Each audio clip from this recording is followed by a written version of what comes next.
ପ୍ରମିଳା ମଲ୍ଲିକ ଏଟା କହିଛନ୍ତି ଆପଣ ଦେଖିବେ ଯେ ସବୁ ଦଳର ବିଧାୟକ ଆଜ୍ଞା ମିଳିତ ଭାବରେ ଏ ସଂକ୍ରାନ୍ତରେ ଲେଖିକି ଦେଇଛନ୍ତି।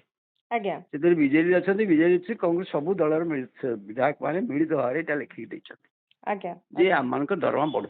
ଆଜ୍ଞା ଏବଂ ଆପଣ ଦେଖିବେ ପୂର୍ବ ସରକାର ସମୟରେ ମଧ୍ୟ ବି ଏଇଭଳି ଭାବରେ ପ୍ରବଳ ଦାବି ହେବା ଫଳରେ ଠିକ ଏଇ ଦାବି ଆଜ୍ଞା ପୂର୍ବ ବିଧାନସଭାରେ ଅମର ନାୟକଙ୍କ ଅଧ୍ୟକ୍ଷତାରେ ଗୋଟେ କମିଟି ମଧ୍ୟ ଗଠନ ହୋଇଥିଲା। ହୁଁ ସେ କମିଟି ତାଙ୍କର ସୁପାରିଶ ମଧ୍ୟ ଦେଇଥିଲେ, ହୁଁ କିନ୍ତୁ ସୁପାରିଶ କି ତତ୍କାଳୀନ ସରକାର ସେତେବେଳେ ସାଧାରଣ ମଧ୍ୟ ସମାଲୋଚନା ହେଲା, ଦରଦାମ ବଢୁଛି, ଲୋକଙ୍କ ପାଇଁ ନିଯୁକ୍ତି ନାହିଁ, ଇଏ ନାହିଁ, କୋଭିଡ ପରେ ଯୋଉ ପରିସ୍ଥିତି ସେଥିରେ ଏ ବିଧାୟକ ମାନଙ୍କର ଦରମା କାହିଁକି ବଢିବ। ସାର୍ ଏଇଠି ମୋର ଗୋଟେ କଥା ହଉଛି ଯେ ରାଜରାସ୍ତାରେ ଯେତେବେଳେ ଶିକ୍ଷକ ଗର୍ଜନ କରୁଛି ଆଉ ରାଜରାସ୍ତାରେ ଯେତେବେଳେ ଅଙ୍ଗନବାଡି ଦିଦିଙ୍କର ସେମାନେ ମଧ୍ୟ ତାଙ୍କର ଦରମାକୁ ନେଇକି ଗର୍ଜନ କରୁଛନ୍ତି, ତେବେ ଏଇଠି ଯେ ନିଜ ପେଟରେ ଓଦାକନା ପକେଇକି ଯେତେବେଳେ ଆଶା ଦିଦି ଖଟି ଚାଲିଛି ବୋଲି ସେ କଥା ଉଠୁଛି, ତାହେଲେ ଏଠି ବିଧାନସଭାରେ ଯୋଉ କଥା ଉଠୁଛି ଯେ ବିଧାୟକ ମାନଙ୍କର ଦରମା ବଢିବ, ଏହାର ଯୁକ୍ତିଯୁକ୍ତ କଣ ସାର୍, ଆପଣଙ୍କୁ କଣ ଲାଗୁଛି? ନାଇଁ ଶୁଣନ୍ତୁ, ତା ପଛରେ କିଛି ଯୁକ୍ତି ତାଙ୍କର ଥାଇପାରେ, ଆଜ୍ଞା ଅଛି ମଧ୍ୟ। ଆଜ୍ଞା କାହିଁକି ନା ବିଧାୟକ ମାନଙ୍କର ଆପଣ ଦେଖିଛନ୍ତି ସବୁ ବିଧାୟକ ମାନଙ୍କର ଯୋଉ ଧରଣର ଖର୍ଚ୍ଚ କରୁଛନ୍ତି ହୁଁ ବିଧାୟକ ମାନେ, ମୁଁ ଭାବୁଛି ତାଙ୍କ ଦରମା ପଇସାରେ ସେ ତାଙ୍କ ଏଇ ଖର୍ଚ୍ଚ ହେଇପାରିବନି, ହଉନଥିବ।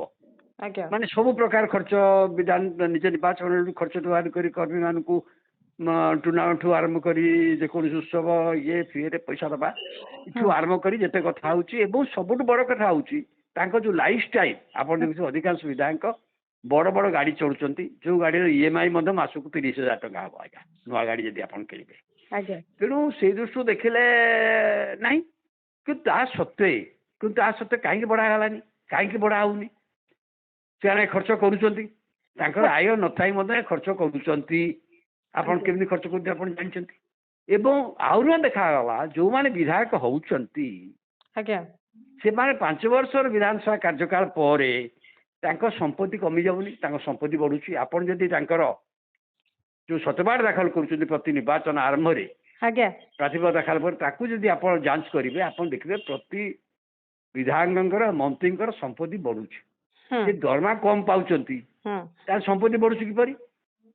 ପୁଣି ଆଜ୍ଞା ପରିସ୍ଥିତି ବର୍ତ୍ତମାନ ଏପରି ହେଲାଣି ଯେ ଓଡ଼ିଶା ବିଧାନସଭାରେ ଆପଣ ଦେଖିବେ ପ୍ରାୟ 80-85% ବିଧାୟକଙ୍କ କୋଟିପତି ଆଜ୍ଞା ତାଙ୍କ ସତ୍ୟପାଠ ଅନୁସାରେ। ହୁଁ ହୁଁ ସିଏ ଦରମା ପାଉନାହାନ୍ତି, ତାଙ୍କ ସମ୍ପତ୍ତି ବଢୁଛି ଏଇଠି ସାର୍ ଏବଂ ଯୋଉଠି ସେ ପଇସା ବି ଖର୍ଚ୍ଚ କରୁଛନ୍ତି। ଆଜ୍ଞା ପ୍ରାଥମିକତା କୋଉଟା ଦିଆଯିବ ଯେତେବେଳେ ଗୋଟେ ଆଶାବାଦୀ ମାନେ ମାନେ ଆଶା ଦିଦି। ପ୍ରାଥମିକ ଶୁଣନ୍ତୁ, ଆଜ୍ଞା ନିଶ୍ଚିତ ଭାବରେ ସେଇ ଦୃଷ୍ଟିରୁ ଏମାନେ ଯେତେ ଯୁକ୍ତି କରୁଛନ୍ତି, ତାଙ୍କ ଯୁକ୍ତିକୁ ସେତିକି ଭାବରେ ଲୋକ ହଠାତ୍ ଗ୍ରହଣ କରୁନାହାନ୍ତି। ଏଇ ସକାଶେ ଗ୍ରହଣ କରୁନାହାନ୍ତି ଯେ ଏମାନଙ୍କର ସମ୍ପତ୍ତି ଦରମା ନ ବଢିବ ନା ତାଙ୍କର ସମ୍ପତ୍ତି ବୃଦ୍ଧି ହଉଛି। ମୋର ମନେ ଅଛି, ଆଜ୍ଞା ମୁଁ ତ ଆଜ୍ଞା ବହୁତ ଦିନରୁ ବିଧାନସଭା ଦେଖୁଛି, ଇଏ ଦେଖୁଛି, ଗୋଟେ ସମୟରେ 60 ଦଶକରେ ବିଧାନସଭାର ସଦସ୍ୟଙ୍କ ଦରମା ଥିଲା 250 ଟଙ୍କା ହୁଁ ଦରମା। ହୁଁ ହୁଁ ସେତେବେଳେ ବିଧାୟକ ମାନେ ବସ ରେ ଯାଉଥିଲେ, ହଁ ସେମାନେ ନିଜ ନିର୍ବାଚନ ମଣ୍ଡଳୀରେ ମୋଟର ସାଇକେଲରେ ଯିବା ମଧ୍ୟ